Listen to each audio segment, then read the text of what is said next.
Pri vytváraní prezentácie v PowerPointe je vhodné najprv do prezentácie vpísať informácie. Informácie sú dôležité pre vás aj pre poslucháčov, takže by mali mať prioritu. Po napísaní informácií do jednotlivých snímok sa potom zaoberáte dizajnom samotnej prezentácie. Najjednoduchšie to spravíte cez pás s nástrojmi návrh v skupine motív, kde sa nachádza galéria preddefinovaných motívov a dizajnov prezentácie. Z tejto galérie si môžete vybrať z hotových možností.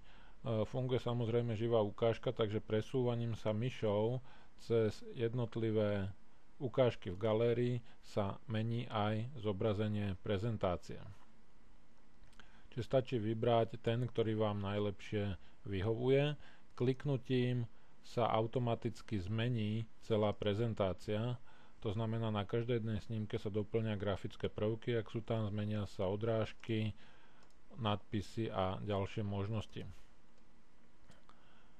Ak chcete tento motív zmeniť, tak stačí jednoducho vybrať znovu nejaký iný, ktorý je k dispozícii. Tých motívov je na výber niekoľko. Niektoré pomerne výrazne menia aj design text šikmo.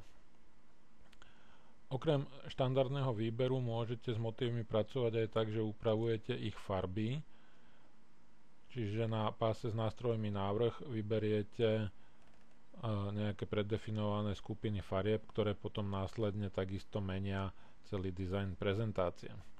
Okrem toho môžete meniť aj použité písma v prezentácii, ktoré takisto vám živá ukážka zobrazuje, ako bude prezentácia vyzerať. No a v prípade, že by boli použité nejaké grafické prvky, tak je možné zmeniť aj ich dizajn. Primárne je pre vás dôležitá ale galéria motívy, v ktorej máte vstavané motívy, ale môžete použiť aj vlastné, ktoré ste si vytvorili.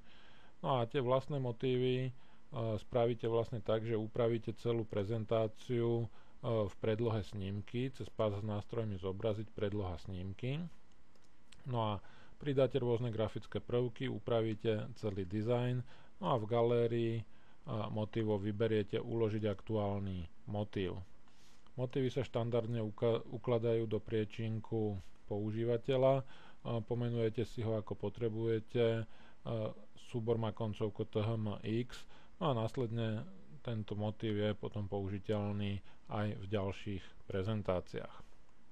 Dôležitá vec pri použití motívov je tá, že by ste sa mali držať hesla, že menej je viacej a nedávať do prezentácie strašne veľa rôznych grafických prvkov, farieb, ktoré nejdu veľmi dokopy, pretože potom tá prezentácia nemusí byť pre poslucháčov atraktívna. Takže je vhodné voliť len z tých farieb jednoduchších.